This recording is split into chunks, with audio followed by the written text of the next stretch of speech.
Comment allez-vous les amis? J'espère que vous allez bien. En tout cas pour ma part ça va très bien. Aujourd'hui je vais vous parler de mon coup de cœur de manga que j'ai lu il y a quelques jours. C'est un manga sur du sport, un type sport. Non, ce n'est pas Slam Dunk puisque c'est très connu. Et ben là c'est un manga qui est sur le sport de type foot. Mon coup de cœur est un manga qui se nomme Aohashi, un manga de sport, de foot plus précisément comme vous le savez. Donc j'ai le Aohashi volume 1, le Aohashi volume 2 et le volume Aohashi volume 3. Voilà. Donc c'est un manga écrit par Yugo Kobayashi et d'une maison d'édition que je ne connaissais pas du tout, que c'est la première fois que j'en vois, c'est Mangetsu Shonen. Voilà, c'est cette maison d'édition, je ne la connaissais pas du tout, c'est la première fois que je vois ce manga. Alors pourquoi il m'a donné un coup de cœur? C'est parce qu'en fait je feuillette un peu toutes les nouveautés, etc. Toutes les nouveautés. Et bien sûr je peux pas tous les prendre dans les nouveautés. J'ai remarqué que le dessin m'a vite frappé directement dans le premier volume. Je vous en prends un au hasard comme d'habitude. Il est hyper détaillé. Hop, deuxième dessin. Hyper bien détaillé avec beaucoup de belles arrière-plans. Alors bien évidemment on retrouve quelques petites cases blanches ici. Mais comparé à tout le manga, le level est très haut au niveau dessin. Et ça m'a énormément plu. J'ai fait ok, celui-ci c'est le manga que je veux, que j'ai lu et qui m'a surpris parce que je m'y attendais à pas grand chose parce que c'est du foot. J'y connais un peu, voilà, je regarde un petit peu mais j'y connais pas non plus grand chose, je connais pas vraiment, etc. J'ai pas vraiment l'esprit foot, mais j'ai été directement embarqué par l'histoire de ce manga et c'est là important. Donc je vais vous faire un rapide résumé. Aohashito habite dans une certaine préfecture qui se nomme Ehime, et ne l'a jamais quitté depuis son enfance. Donc il a toute sa famille qui est là-bas dans sa villa, dans sa maison, etc. Bien c'est un jeune ado qui est surdoué au football, vraiment qui a des capacités du football incroyable. Il souffre depuis toujours d'un caractère un peu trop impulsif, un peu trop sur les émotions. Un recruteur de U18, le Tokyo Esperion FC, va remarquer, donc c'est ce drapeau là, ce logo ici, donc va remarquer le talent inébranlable de Hashito. Il va lui demander de participer aux détections qui se trouvent à Tokyo. Donc c'est quand même, il habite pas à Tokyo, donc il faudra qu'il fasse tout le trajet jusqu'à Tokyo pour participer à ces détections, pour savoir s'il peut être pris dans cette grande école, etc. de football et devenir un joueur professionnel de foot. Donc, il faut savoir qu'Hashito n'a pas de sous, ni de véritable connaissance, rouage de la formation professionnelle des entraînements de football, etc. Hashito va se lancer corps et âme, entièrement disponible pour cette formation et essayer de tout faire pour réussir ces détections et ce concours. On va voir où ça l'emmènera, est-ce que ça va l'emmener à devenir joueur pro ou pas? Telle est la question.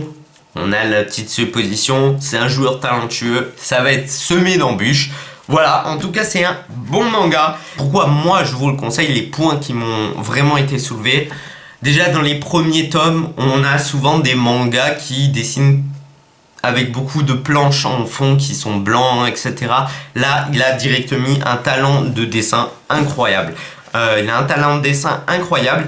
Et en deuxième type, c'est pour moi, si vous aimez le foot, vous allez adorer ce manga-là. Et en troisième point, c'est le scénario qui est juste incroyable. Il faut savoir que cette écriture est vraiment très dynamique. Donc ça veut dire qu'en gros, il se passe plusieurs actions d'affilée que j'ai en gros dans le premier tome. Pourquoi je m'ennuie pas dans ce type de manga? Le manga, l'histoire est toujours dynamique. Il y a toujours des choses qui se passent, qui se déroulent dans la scène, dans le scénario, dans le manga, dans le tome 1, dans le tome 2, dans le tome 3. Ça ne s'arrête jamais. On a des petits temps de pause, il suffit largement. Donc il repose, il recalme la situation. Puis après on attaque par un match. Puis après le match il finit au premier tome par exemple. Et au deuxième il y a déjà, la fin du premier, il va y avoir un cliffhanger. Hop, qu'est-ce qu'on a pour le deuxième? Et c'est la suite. Il respecte donc ces codes du shonen un peu. Et des fois même je retrouve un peu de seinen, mais l'écriture est très dynamique. On sent que l'auteur et ben il veut nous raconter des choses et l'histoire ne s'arrête jamais et on ne s'ennuie pas dans une période du manga. Dans les 3 tomes que j'ai lus, je ne me suis pas ennuyé une seule fois. Donc pour vous dire que ce manga-là a vraiment du fort potentiel. Donc il faut savoir qu'au Japon, il y a 24 volumes, qu'il est toujours en cours de parution au Japon. Donc nous, on n'en a que 3 volumes. Donc voilà, ça va être une assez grande série, je pense, de Aohashi. J'ai très hâte de savoir ce que ça va donner au niveau volume, enfin au niveau combien de volumes il va y avoir. Parce que là, ça a l'air d'être un assez grand nombre de volumes. Donc voilà. Aohashi, manga que je vous conseille, il a été noté par Manga News 17,25 sur la partie lecteur sur 20, donc c'est déjà vraiment super bien pour un manga, et 16,04 sur 20 pour la rédaction, etc.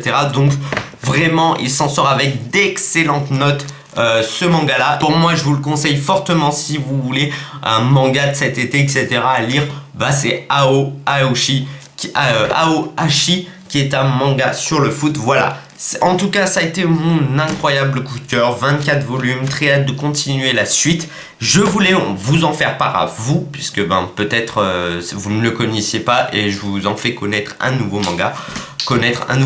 Voilà, peut-être ça peut vous aider, etc. Si vous voulez commencer un manga qui a rien à voir, enfin un manga de type sport, bah pourquoi pas lui qui vient juste de paraître, etc. Donc on sera pile dans le nombre de séries de parution, etc. Donc très facile à rattraper. Voilà, en tout cas pour ma part ça sera tout pour aujourd'hui. J'espère en tout cas que mon petit coup de cœur vous a plu. On n'hésite pas à liker, à vous abonner à ma chaîne YouTube, ça fait toujours plaisir. On arrive bientôt aux 500 abonnés, enfin... J'ai jamais mis autant de temps pour arriver aux 500. Il nous reste 8 abonnés à avoir, je ne les ai pas. Hein. Bon, c'est pas grave. J'espère que les amis, on y arrivera aux 500 abonnés. J'espère, etc. Très hâte de vous retrouver pour la prochaine vidéo. Les amis, je vous dis bye. À la prochaine pour de prochaines vidéos. Bye tout le monde.